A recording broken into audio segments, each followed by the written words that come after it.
focused on this. We support local agriculture, local farmers, anyone who's producing any fruits, vegetables, local produce, and we are promoting place-based education. So we want to educate people on the natural resources, the land, and the places in which they live and love to learn. Yeah. So it's a really great position. I mean, we have so many networks and resources. That's one thing that we're really, really good at is community outreach and connectivity. So if you need something that has to do with conservation or environmental resources, you can reach out to us, or we'll connect you with who you need to be connected with, or we'll help you out. So there's quite a few ways that you guys can get involved with us. Yeah, do you want to go to the Eco Ag Center? So up at the county farm, has anybody been up there? Yeah, you have? Have you noticed? Yeah, I was in jail there. You were in jail there. Oh, that's a different experience. That's a good joke, but the thing people don't know is that in addition to the jail and the nursing home, there are 2,200 acres of land that the county has, which has about 11 miles of hiking trails that are open to the public. So people can just go, they can hike on the trails and enjoy the land up there. That's public land, so it's really for you as well. It's open for hunting, it's open for bird watching, for foraging. But in addition to all that, there's something called our Eco Ag Center. So just before you get to the nursing home on County Farm Road, on your right-hand side, you'll see a trough and it's painted Eco Ag Center. And what that is it's a combination of different things that are all open to the public and in the outdoors. And so we've got a community garden that we've had running now for about 10 years.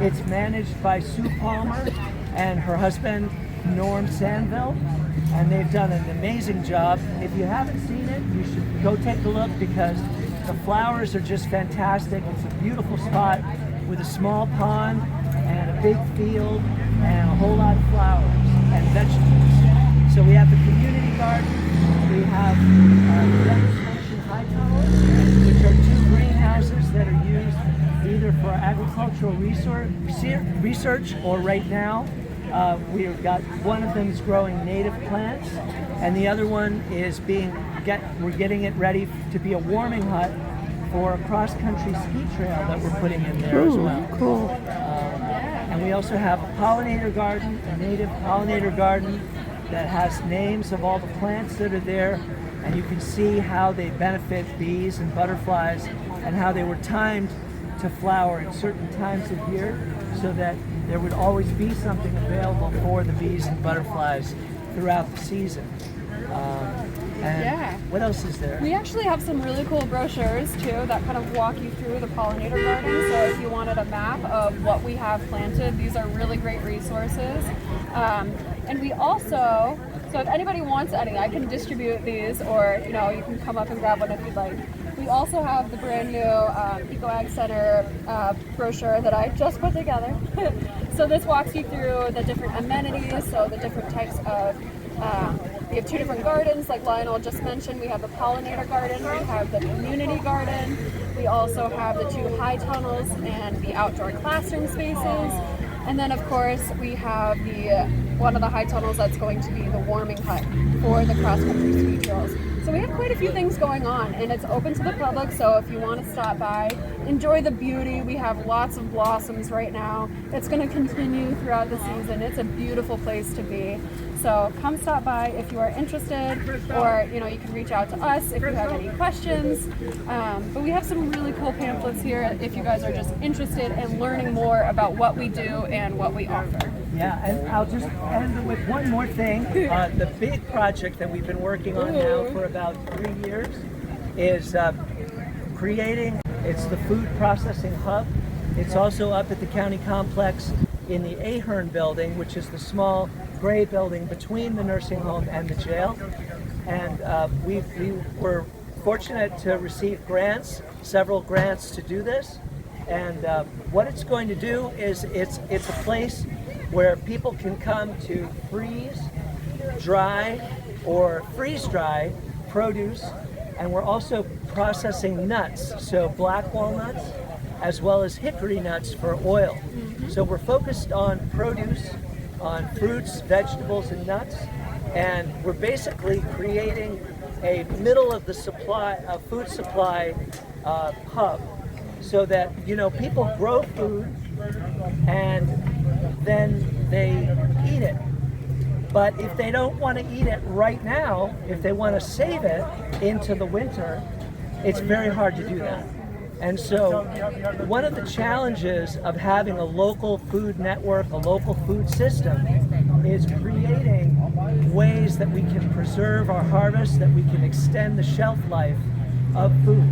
And so with this equipment, with this facility, it's going to allow farms as well as homesteaders to come up, bring their produce, and they can quickly freeze it, which preserves the nutrients and minimizes the ice crystals, or they can dehydrate it, or they can freeze dry it, and then we have a vacuum sealer packager, so they can quickly vacuum seal it in bags or in mason jars, or put it in our big reach-in freezer if they want to keep it frozen, and then they can bring it home or bring it to the market or bring it back to the farm. So it's taken a few years, and we're gearing up. We've got about 75% of our equipment is now in place. We're going to open in the fall on nuts. We're going to start with our yellow bud hickory oil, which is a native hickory tree that grows right here in Claremont, right in people's backyards, and drops a nut. The nut is very bitter. The old name for this tree is bitter nut hickory, and it is. So if you tried to eat one of these nuts, you would think it was absolutely useless. But the Native Americans knew thousands of years ago that if you crush the nut and put it in a pot of boiling water and have the oil rise to the top, that the oil is very nutritious. It's just like olive oil.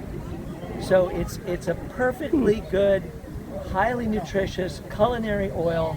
It has a higher smoke point than olive oil, so it's better actually for baking and frying than olive oil is, but it also can be used fresh in salad dressings or any way that you would use a fresh oil. And we have it right here, but we had no way to process it until now.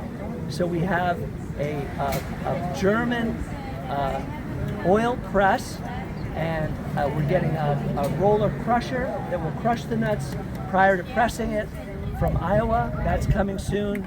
And then we have a centrifuge that is going to purify the oil. And then we have a fusti, an Italian spigoted container for jugging the oil, for producing bottles of this oil. So we're gearing up this fall to make a whole bunch of hickory nut oil, as well as crack a whole lot of black walnuts. Oh, you're going to be selling the oil, or is it So we're not for profit. We've always been about helping the community, and so in this case, someone else will own the oil. It could be a farmer, it could be a collective. If people want to come together on this, if people want to trade their nuts to a farmer in exchange for the oil, that might be possible. We're just starting out, so a lot of it could go many directions at the same time. Is there cost to the farmer for using this? There has to be some cost for using this equipment, but again, we are not for profit and we're not looking to make any money. All we need to do is bring in enough money to maintain the equipment, and eventually one staff person to help run the place. But we have a grant right now that will cover a staff person for at least 2 years. So we don't have to worry about that right off the bat. But we do have to charge something, but we want to keep it as low as possible so that as many people as possible can use it. We don't want cost to be a barrier. And we're at a really exciting point right now where we're starting to experiment with the equipment and the machinery that we already have. So for example, we have freeze-dried bananas and turn them into little chips. Absolutely delicious, great quality. Like the texture is very, very interesting if you haven't had freeze-dried fruit before. And then just last week, we were also able to do a multitude of candies, including gummy bears, other different types of gummies. We Saltwater had taffy. saltwater taffy, we had the Nerds clusters, and we were just seeing which ones would be affected and trying to mess around with the temperature, making sure that we're learning our equipment so that way we can teach farmers and whoever else wants to come use this machinery. So it's been very exciting. I think we're going to have this down pat very soon, and we are just hoping that we get the community to come out and try it for themselves. So it's very, very cool.